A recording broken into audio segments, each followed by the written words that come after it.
The chair recognizes the gentleman from North Carolina, Mr. Holding, for 5 minutes. Mr. Speaker, the Obama administration and Tehran are yet again running up against another deadline. This one comes next Tuesday when the clock expires on reaching a comprehensive nuclear deal. Mr. Speaker, if you head over to whitehouse.gov, there's a site outlining the current nuclear negotiations.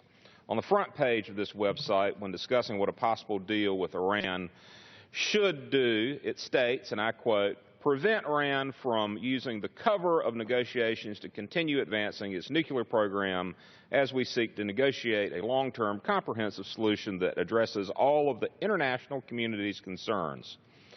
But, Mr. Speaker, what have we seen in reality? A possible deal that could block international inspectors from having unrestricted access to all of Iran's nuclear sites to verify their compliance. Mr. Speaker, what could Iran possibly have to hide if their nuclear work is solely for peaceful purposes? We've also seen a deal that doesn't require Iran to disclose all of its previous nuclear work and possible military dimensions. It's a bad deal, because if Iran expects the world to trust them and lift sanctions, why not come clean? I also see a deal that could lift all sanctions once the ink is dried, which is a bad deal, because what would this instant relief be rewarding? Years of covert work, violations of UN resolutions, and the export of terror across the globe.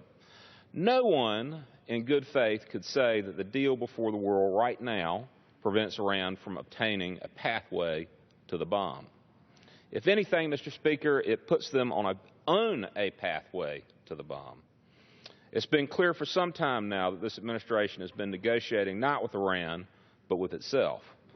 We have seen them consistently move the goalpost on what they are willing to accept with respect to essential components of a good deal. This ranges from the number of centrifuges to inspections to the dismantling of nuclear infrastructure. The parameters of what this administration is willing to accept has moved so many times I don't believe it would surprise anyone if reports emerge before next Tuesday that show even more concessions have been made. Mr. Speaker, the administration needs to prevent Iran from having a pathway to the bomb. They need to hold good on their word that no deal is better than a bad deal. Mr. Speaker, I don't see how anyone right now, with the exception of Iran, could accept the reported deal as a, quote, good deal. So, let's not settle for a bad deal. Let's not stand for a nuclear Iran. Thank you, Mr. Speaker. I yield back.